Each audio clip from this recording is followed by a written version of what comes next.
interesting to me. I do want to put a thank you out to the May board, and especially Trey. He made it incredibly easy to put this together. It was a daunting task, and he was the best. Um, and with that, I guess we can go ahead and get started. All right.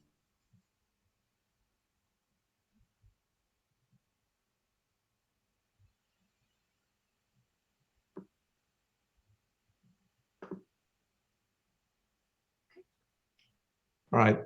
Welcome to the Alchemy of Light. We'll go ahead and go to the next slide, and you can see down the hall view of the exhibit for those who may not have gone to this. It does start on the right-hand side. We have some idea of how this should go. You start on the right, and it starts on the eastern coast of the United States, swings through the middle, and comes back up on the left toward the doors there. And that ends up in the northwest in the Columbia River Gorge. And there is one that is on the extreme left that is done here in Waco, Texas. We can go ahead and start with the first slide.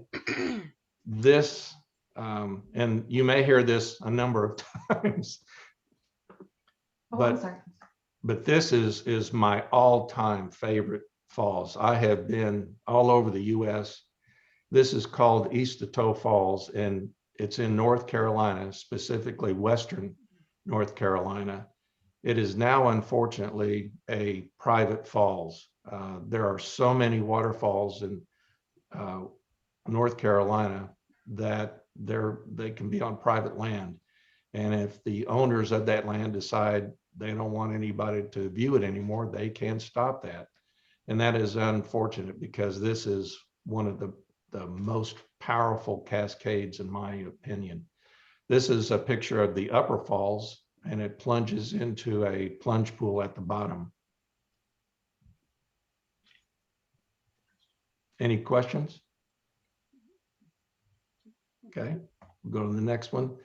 This is also in North Carolina. This is called Dry Falls, and I say that with a small smile because every time I've been there, I am not dry at all. And this falls was actually in the movie The Last of the Mohicans, when they go through the falls and hide behind the Indians. This was one of the ones that was used. You can walk behind it, and when the water splashes on the rocks below, that's when you get very, very wet. I took this one as the sun arced over in front of the falls, so it would light up underneath the cave and on the moss behind it. This is called the Twins on the Thompson. It's one of the more spectacular falls on the Thompson River. It is rare sometimes to see more than one cascade next to each other, and this is one of those examples. This was not easy to get to, as many of those in North Carolina are. It was about a 140-foot elevation change, and of course all the leaves were wet, and you have to scramble over rocks and go through brambles, and several things were torn and scratched skins, but then you see this wonderful shot. One thing I will show you is right down here. Can you see? I hope you can see my cursor moving. You see this rock right here and see this water coming off of it. It looks as if that water is coming off of the cascade and hitting this water. Well, it isn't. That rock right here that's in the foreground is about 35 or 40 feet away from the base of the falls. This rock is covered because that is how much spray is in the air. I was standing there, my tripod was really not a tripod. It was more or less half monopod, half tripod. I supported it with one leg and had my arm around the other side. Water was rolling off the camera, rolling off the barrel. And I was thinking, gosh, I sure hope this waterproofing system works. And it did. I was soaked. And the guy that was with me was soaked. He was holding my back up behind me to make sure I wouldn't slip all the way down. but I think it was all worth it. I think that was a pretty good capture. Any questions? Oh, good. We're skating right along. Steve, we do have a couple of questions. Oh, One of them is a lot of these so far have featured water. Was that an intentional theme, or did they just happen to be some of your favorite? they are some of my favorites. The exhibit at the Mayborn is not all waterfalls. There are some, and we'll have some in this shortened, I don't know, what do we call this? Condensed version.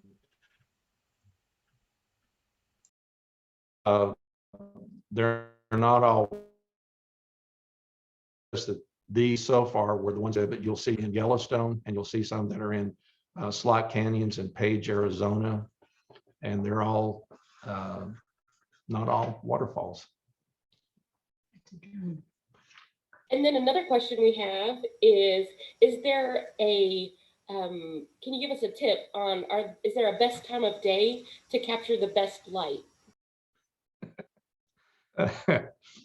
Well, thank you. That's a great question. And for me, and people around me get tired of me saying this, but it is truly all about the light. And to do these cascades, and in my opinion, almost any landscape photography, you need to go when it's a flat light, when there's plenty of clouds and it's overcast. If you go out and you can see a hard shadow from something, you generally don't want to go out and do landscape. You want to wait. And in some cases, the one that of Istato, I waited around for about 2 hours for the lighting to get the way I wanted it. And that's what you do if you're a landscape photographer. You go, you scout, and you wait until the light is what you think it's going to be. And then you use that light to your best advantage.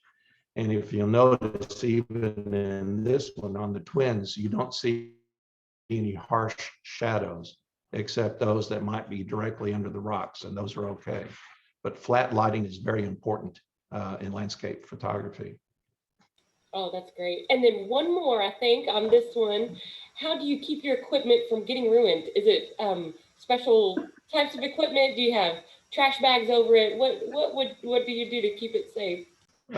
My first quip answer would be insurance, but it's sometimes you can't help that. As a matter of fact, there is a print at the Mayborn that's of the Narrows, and right after I took that image, my camera, the whole rig, went into the water. And while they do fine with spray off of waterfalls, they don't do well when you actually dump them in 4 feet of water.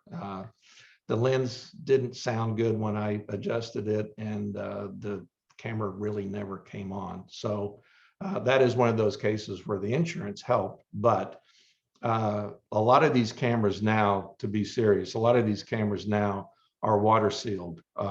They have a lot of seals on both the lens barrel and the camera itself. And if you have a camera that may not have that kind of sealing, you can take a Ziploc bag and you can put the filter. You should always use a filter to protect the front element of the lens, and put that lens, the bag here, and the filter, screw that together. That'll cut a hole in the plastic, unscrew it, take that piece of plastic out, screw it back together, and you'll have a fine fitted hole that is a bag for your camera, and that can help a lot. They do also make things that's almost like a balloon that'll go over your camera, fitted for your camera, and those are good for about 3, maybe 4 feet below water. Oh, wow. I wish I had one of those when I dropped my camera in the water. I now have one, but I haven't had a chance to use it. Talk about going east to west. All right. We've moved now. Those were images that were primarily on the eastern side. Now we're in the center of the United States. This is in Valley of Fire, which is about 50 minutes outside of Las Vegas. It is a desert location. this does have a small patch of water in it, and there's a secret to this particular image. I guess since I can't see people and ask them direct questions, I'll just go ahead and tell you, while this looks like it's a large slot canyon, it really isn't. I had just bought a brand new ultra wide angle lens. I think it was 18 millimeters. And while this looks like this body of water may be, I don't know, 20, 30 feet long, it's really about 2 feet. And the width is about 10 inches wide. And the depth of the water looks like it might be 10 or 12 feet. It isn't. And you can see the edge of the water right through here and come back around.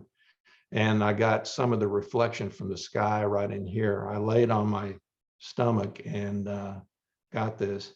This was during January, and it's wetter in the desert in January, and that's why you get all of these brilliant colors. This is a sandstone, and when sandstone gets wet, it produces these very vibrant colors. Any questions? I think we're good. Now, where was this one taken? I'm sorry.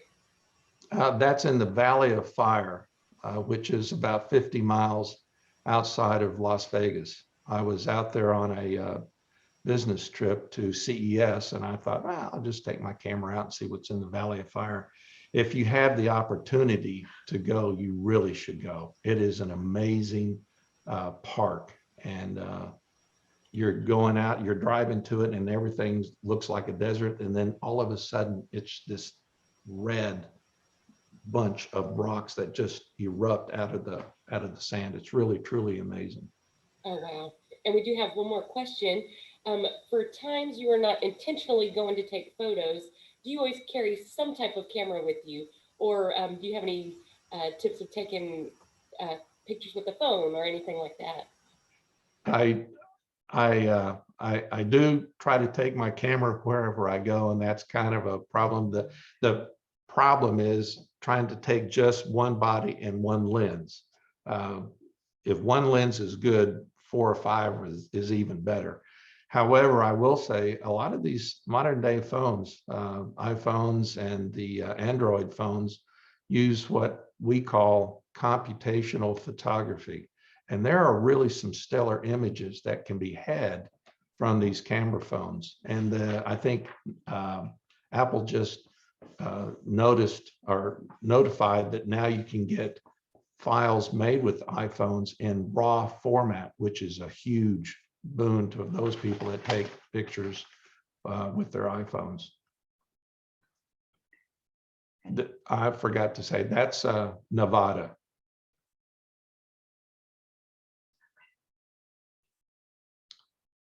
Now, this is in Page, Arizona. This is a truly remarkable place to visit. This is the Upper Antelope Canyon in Page, Arizona. It's on private land, private Navajo land, and you must be guided. And you go and you will be marshaled through. It is a machine. You walk through, you are on an absolute time schedule. Photographers, if you want to go and get a little bit more time, you do pay extra as a photographer, and then you get extra time. How much time? You get 2 minutes. For that shot that you're seeing right there, they gave us 2 minutes. That's to put up your tripod, get a light reading, make your composition, hopefully take a test shot, and then go ahead and see if it works, make any changes, and get the real shot. It's you're under a fair amount of stress and pressure, but as you can tell, if you get good images, I think they're spectacular. This was done later in the year when the sun arcs over and you get these shafts of light that come all the way down from the top of the canyon down to the bottom, and they're just absolutely magical. And you get the reflection of the light off the opposite side. We have a couple of questions coming in. Did they explain what the time limit was for? Is there a specific reason that they keep it so tightly scheduled and protected? It is because I don't know this for sure, but I believe this. It is a world class destination. There were people there from Germany, from China, from Japan, from France, all over, and they are there for this one particular site. To my knowledge, something like this does not exist anywhere else on the world. And it's very interesting. They have a lot of people show up and they will put 1,000 people through these canyons a day. Oh, wow. Well, it's definitely worth it, at least on our end here. It's so beautiful. We also have another question. The light here is not flat. So is this not a landscape, considered a landscape shot? I'm sorry, say that again. The light is not flat here. Is this not a landscape shot? Yes, that is true. It's not flat. You must have strong sun, but you're down in the shadows.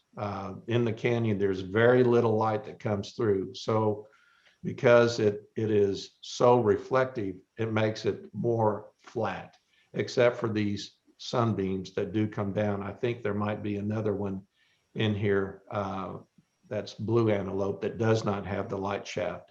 And that will show you more of the flat lighting that's on there. These images are not photoshopped artificial colors, by the way. People do ask me that. I do sometimes amplify the color, but these are not artificial colors. There's a reason for this. And as a student of light, it's all physics. When light bounces off of a surface, it loses energy and it changes its color. And that's why you see all of these beautiful, deep, rich colors in these slot canyons. Oh, wow. And then we have another question. How long is the light visible? Oh, that's a great question. These Navajo tour guides, they know exactly when they're going to appear and when they're going to go away.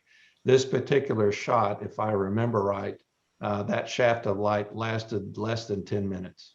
Oh, wow. That's amazing. And then here's a follow-up question to that last one.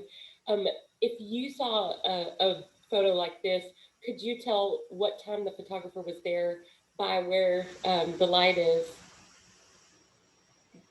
That that's a question that honestly makes me think. And I think that's a great, well, obviously it's a great question, but I mean, I think you could, because it's much like a reverse sundial. You should be able to tell where the sun is at a particular time on a particular day, because it is, as you can see here, it's so narrow. That is a very narrow shaft of light.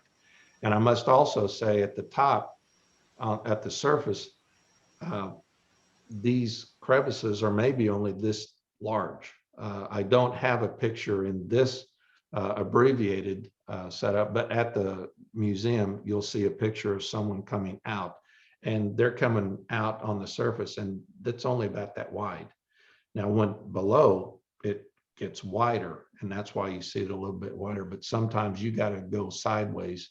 And if you got a camera with a long lens, it's difficult. Oh, You ready to move on? Any other questions? Okay. This also is in the Valley of Fire.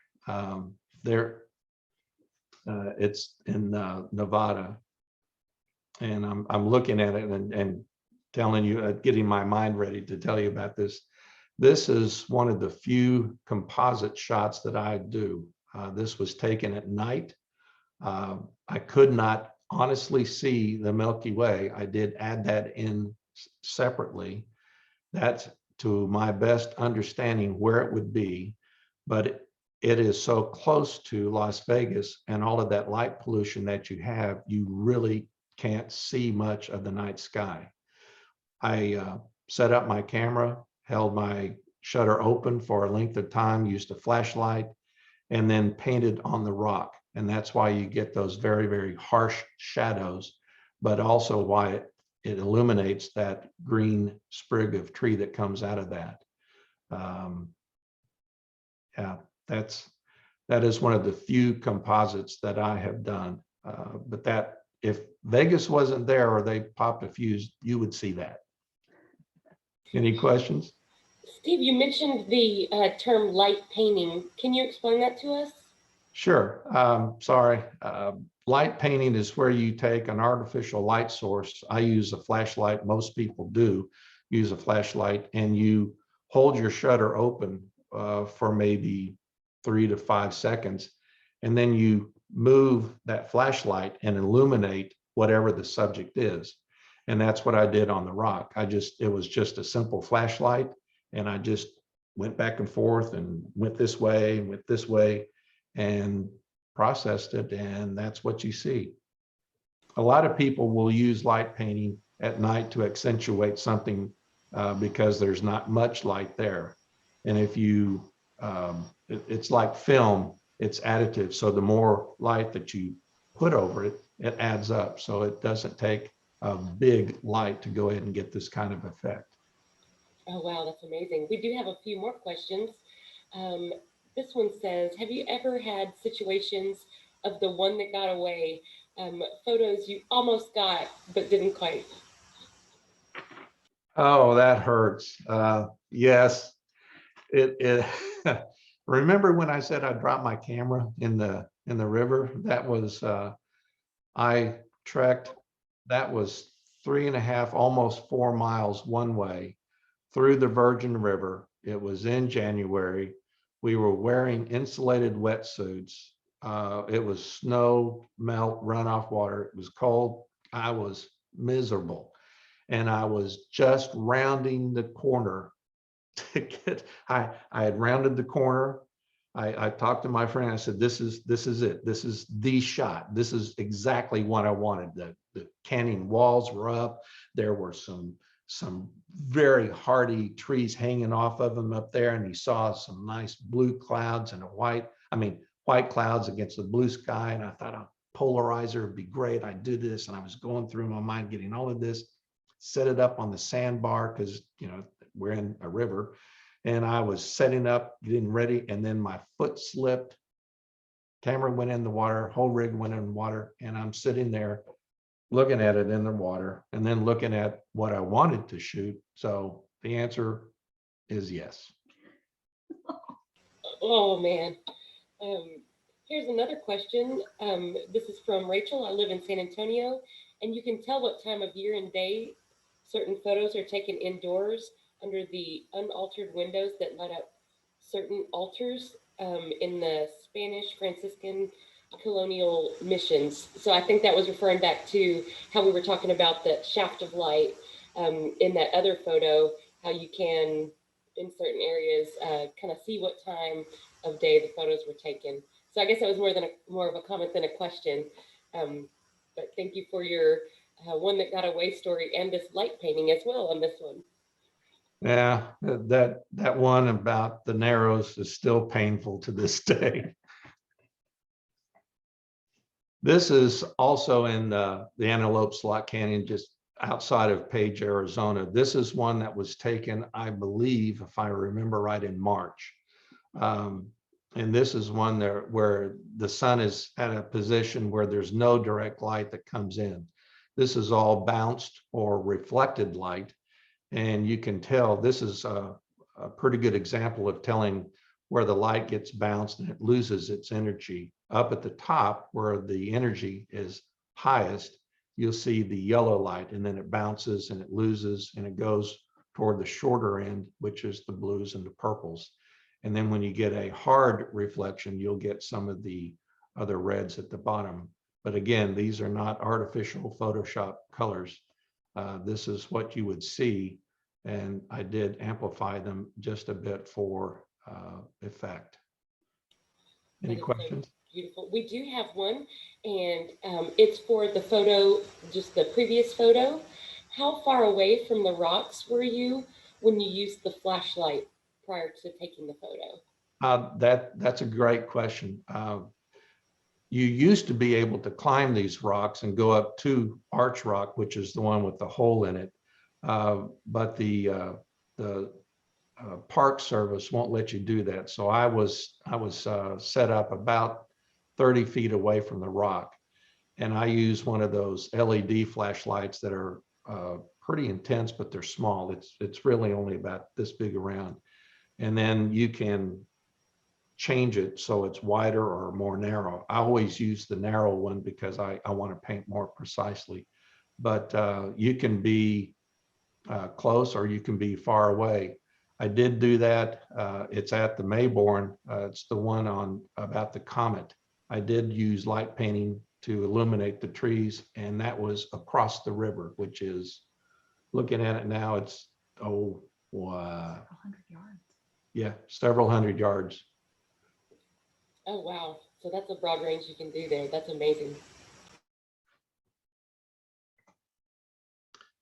Oh, yes. This is, someone asked about lighting and, patience perhaps. And this is one of those that I waited. I trekked to this place. This is in Columbia River Gorge. And this is also snow melt water, and it's very cold. And I was looking at the sun and the clouds, and I think, if the sun will just break a little bit, and I could get these light rays. And these are just things that photographers just dream about if you can get them. And I was standing on a log. It was a pine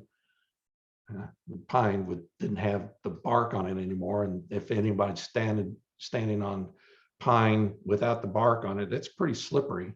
And I was out with a friend of mine, and she was holding me up so I wouldn't slip off and pull back.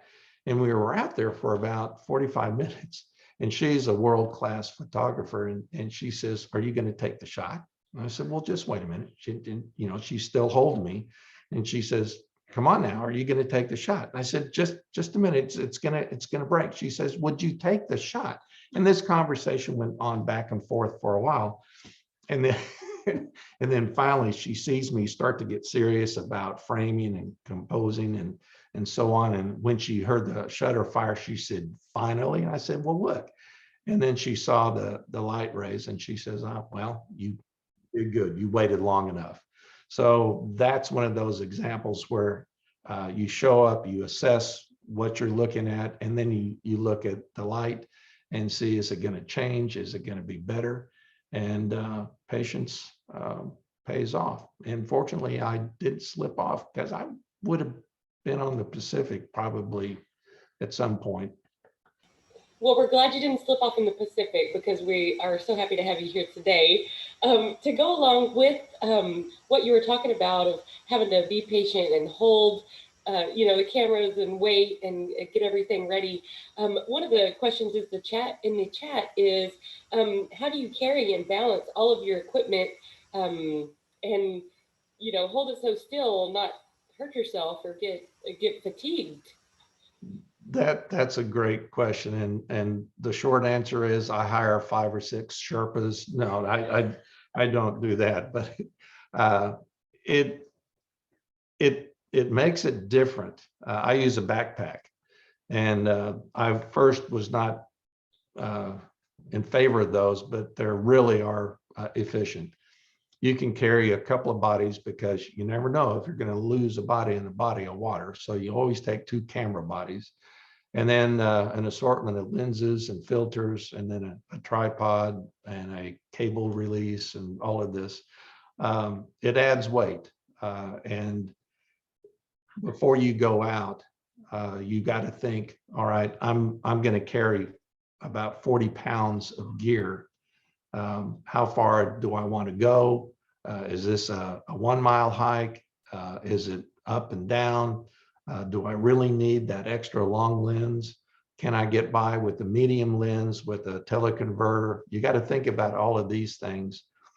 And that's one nice thing about photography, and it's moving toward mirrorless lenses. I'm sorry, mirrorless cameras. They are physically smaller. And the good thing is they're physically lighter.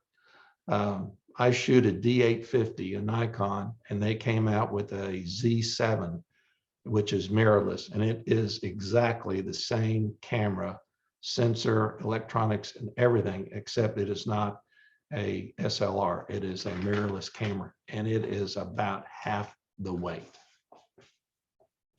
Oh, wow, but that makes a huge difference, especially for the amount of time you can be out waiting on the perfect light.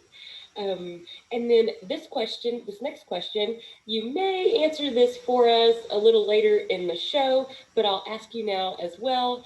What encounters have you had with wildlife?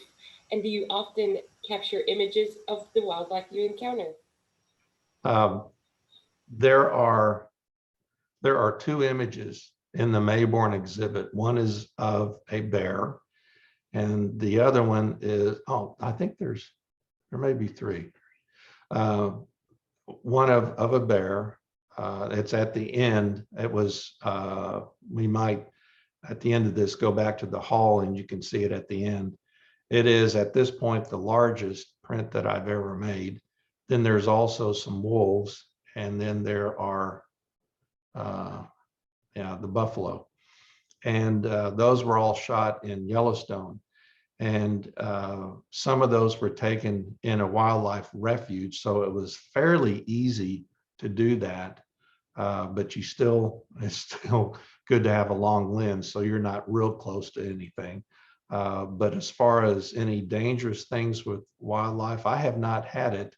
My bride likes to talk about one when we were snowmobiling in Yellowstone. About I was getting all of my camera gear together and I was focused on what I was doing, and she's whispering, "Steve, Steve," and I'm not listening to her. And then she nudges me and points, and about 80 feet away is this ginormous buffalo. And so the point is, when you're out in the wilderness, you're in their house. So you got to keep your mind about what you're doing. Don't get so focused, no pun intended, on what you're doing, what your rig is going to be, and what lens you're going to use without looking around. So far I've been fortunate. Well, that's great. You didn't end up in the Pacific or covered in rattlesnakes yet. So we're very glad for that. But you do slip and fall, and hematomas do happen. There you go. Yes. Okay. This is kind of a cool shot and has a neat story. At least I think. I was at the end of my day on the Pacific. This is Haystack Rock, which is in Oregon, I believe, and it's on the Pacific coast. If you are a fan of movies, this is also in the opening scene of a movie called The Goonies. And we went out there, a couple of us, and I was looking at it, and I wondered, what Cannon Beach, that's the beach that this is on, what it would look like. And it was toward the end of the day, and I didn't have much to show for what I'd done that day. So I'm sitting in a local diner that's right off of Cannon Beach, and I'm drinking a Pepsi. I do like Pepsis, and maybe some fries. Don't tell anybody I ate fries. And so I'm looking around and, talking with this other guy, and then I suddenly start to see this light. And again, it's all about the light. And I'm seeing the sun come down, and it's starting to glow off of this as the tide's going out, the sand. And I thought, that might be an okay place to go. So I paid my bill and got all my stuff and went out there. And again, it's a waiting game because you got to wait. You can sit there, but you're not going to rush Mother Nature. She's going to move that sun when she wants to, and those clouds when she wants to. So you got to sit there and wait and hope that you don't get real wet. But that is one of my favorite ones. I really like the way the light illuminates the Haystack Rock itself. Absolutely. And you've mentioned light. I mean, not only is the exhibit name Alchemy of Light, but you've mentioned light in every one of these photos. Is there And I did, read out your history here in your bio, but what is it about light that has captured your passion? Oh gosh, I don't know if we got enough time for that. Even when I was a design engineer doing things in biotechnology, I really enjoyed designing instrumentation that used light. I would design specifically single or multi-beam spectrophotometers, and you really get to understand that light is an interesting thing. People say it's waves, people say it's particles, people say it's wavicles, but it has an intense range, and some of it we can see, a lot of it we cannot see, and the way it behaves when it strikes an object or is reflected from an object, I find just fascinating. So even in engineering, I had a fondness for light, and clearly in photography, I have a fondness for light, because without it, you don't have an image. And to that, I will also say it's also shadows. It's the lack of light. Shadows are very powerful. And if you use them well, like here at the bottom of this image, it draws your eye and makes your eyes focus on the haystack. And that's what a good photographer should do, is get the composition in the camera. Don't try to get it in the dark room, or we don't have dark rooms really anymore. Get in the computer, which, by the way, I do not like sitting in front of a screen. It's boring. These images are probably no more than 40 minutes of editing. I just don't like to sit there. So I really and truly try to get the lighting right, try to get the composition right, try absolutely not to throw away any of the image. Every pixel is important. Absolutely. And another question we have here is, were you a photographer first or a hiker and explorer first?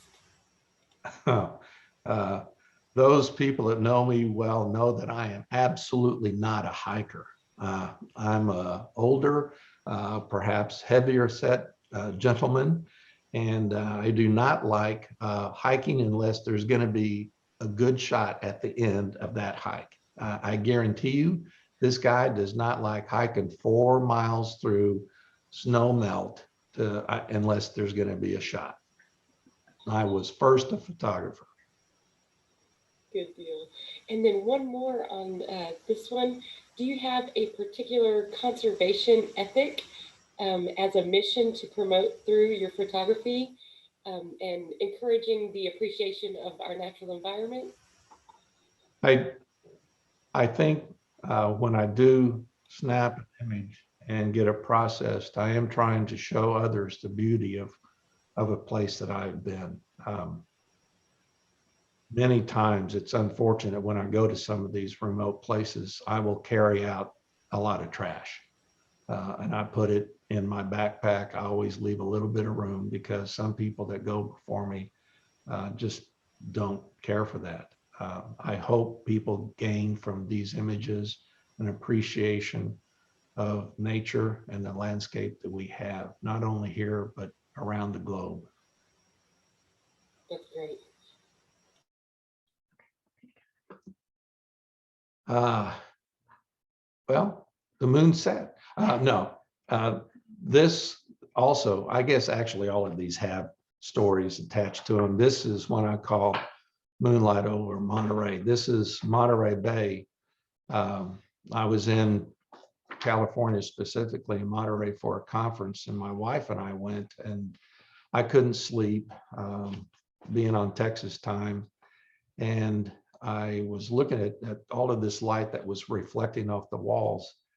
And I kept wondering, what is this? And so I got up, trying not to wake her up, and saw this moon that was just gorgeous coming through this window. And I thought, that might make a nice shot, because you could see the city lights, you could see it reflecting on the water. I mean, your eye is just drawn to this moon. And I like the way that the edge lighting for the clouds look. So I thought, well, I'll try that. Well, the problem was all of my stuff was still in the bedroom. So I'm faced with having to get all my gear or what I thought I needed and move it over here where the window was and not wake my bride up. So it's rather difficult to do that and knock stuff over.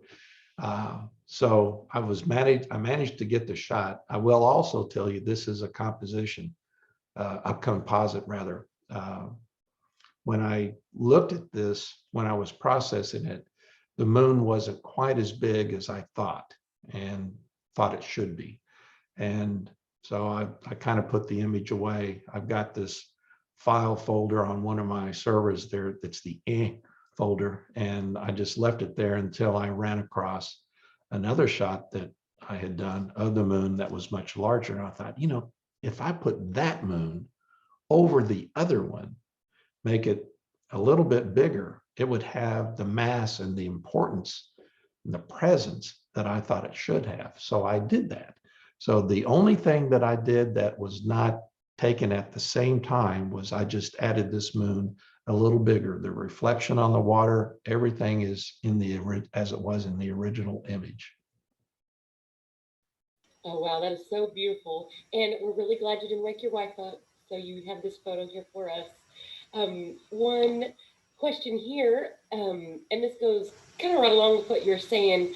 You said you typically spend about 40 minutes in front of the computer for each image. For us who aren't familiar, what sorts of things are you doing to the photos? Oh, well, that has to go with what we call your process flow, and everybody's flow is slightly different. The broad generalities are you look at the image. First thing you do is you say, is the composition good? How are the leading lines? Where's all of the white? Your eye is drawn to white. Your eyes are not necessarily drawn to blacks. So you have to look at leading lines and how you use light to go ahead and move the eye. Change the composition. If you've got something that needs to have a 4x5 format or a 5x7 format, then you need to keep that in mind. After you get the composition, then you start making sure the exposure is what you wanted, is what you saw. And then you go back and you look at your notes. And yes, I do take notes. I have a little black notebook and I write those notes down of what I saw in the scene. And then you go with your memory and with your notes to go ahead and start to go back and build those things. And then the last thing that I try to do is that I try to give it some punch.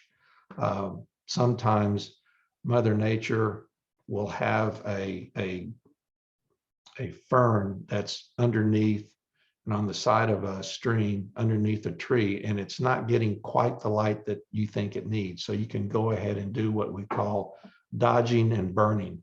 It's a holdover from darkroom days where you literally would block the light with your hand and feather it, or you would squirt light. I call it squirt light, where the light from the enlarger would go through your hand and you would burn in these images. And you do that on a computer where it makes certain areas lighter or certain areas darker. And that's generally the last thing that I do in my composition. Oh, wow, how interesting. One question here. Was the moonshot literally taken from a hotel window? It was. You got to be ready. I mean, that's why you always carry a camera with you. You never know what you might see. And you just have to be that person that carries a camera with you. And if you see something through a window, raise the window or shoot through the glass, whatever it takes. Oh, wow, that is so amazing. And then is there anywhere in the world that you would like to go that you have on your bucket list to go to try to find beautiful shots? Iceland. I do want to go to Iceland. Also the Faroe Islands. I've looked at some friends of mine that travel a bit more than I do, and both of these places I think are interesting. Iceland has a unique dichotomy. You can have huge bodies of water that just drop precipitously into the ocean. And you can have these at different heights. Scotland is on my immediate bucket list because Scotland has incredible vistas. I mean, you go to Scotland with a wide angle lens. You don't necessarily go to Scotland with a telephoto. Are there any exotic places that you have been and taken shots? Do you favor? I kind of like Venice. I mean, a lot of people go to Venice, but what I liked about Venice is not all the touristy things. I like to see the side canals and see the side people and the way they interact with each other. They have many churches, and you go into the church. If you're very quiet, they will let you shoot inside these churches, and it's just absolutely wonderful. Oh, wow, that is so amazing. I have a question that says, do you have a favorite place in Waco to photograph? That's tough. There are many places in Waco that I have been that I like. There's an image in my head, and that's the way I start. By the way, I get a composition in my head, and then I try to build it in the camera. And there's something with all the bridges, the old trestles downtown going across the river that I think has a great composition in mind, and I have to do it at a higher level. So I might need to take a step ladder, and I've taken a step ladder downtown before to get different angles. But that's something that I've got in my mind that I'm thinking about trying to see if I can finish. Oh, wow, I bet that'd be beautiful. Especially capturing such beautiful history and things we have here in Waco. That's amazing. Does anybody else have any questions?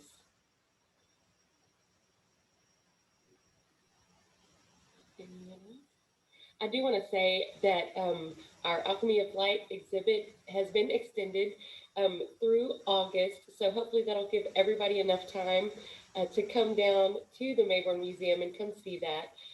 It is absolutely stunning, and just getting the small taste of the photos that you showed us here today, Steve, are just so beautiful. And in the huge, beautiful hallway downstairs with just photos on each side, and like you said, the bear at the very end, it is absolutely breathtaking. And I might be a little biased, but it really is such a wonderful experience. And Steve, could you tell us your website and or maybe social media things that if people want to learn some more about some of your art, you could share that with us? Thank you. The website is www.scott.gallery. And then I do have an Instagram channel. I try to keep up with it, and that's Stolen Light Imagery. It's all one word. And make sure you spell imagery right. The first time I set it up, I misspelled it. So make sure you put the E in imagery. Oh, that's great. And we're adding those to the chat as well. So that way, if anybody wants to click those links and or just hop on down to the Mayborn and come see them, come see these photos in our gallery here. If no one has any more questions, we'll wrap it up. And we just want to thank Steve so much for giving us a behind the lens peek at all these beautiful photos, giving us insight into the light and its beauty. And I think a lot of us think of light in so many different ways, even here at Baylor with our Illuminate. Light is just such a life force, and we're so appreciative of you for coming today to tell us about that as well. So we really appreciate everyone coming, and we hope you have a great rest of your St. Patrick's Day. Yes, happy St. Patrick's Day. And again, thank you to the Mayborn. Great partner in this, really enjoyed it. We did too. Thank you so very much. Everyone have a great day. All right, bye-bye.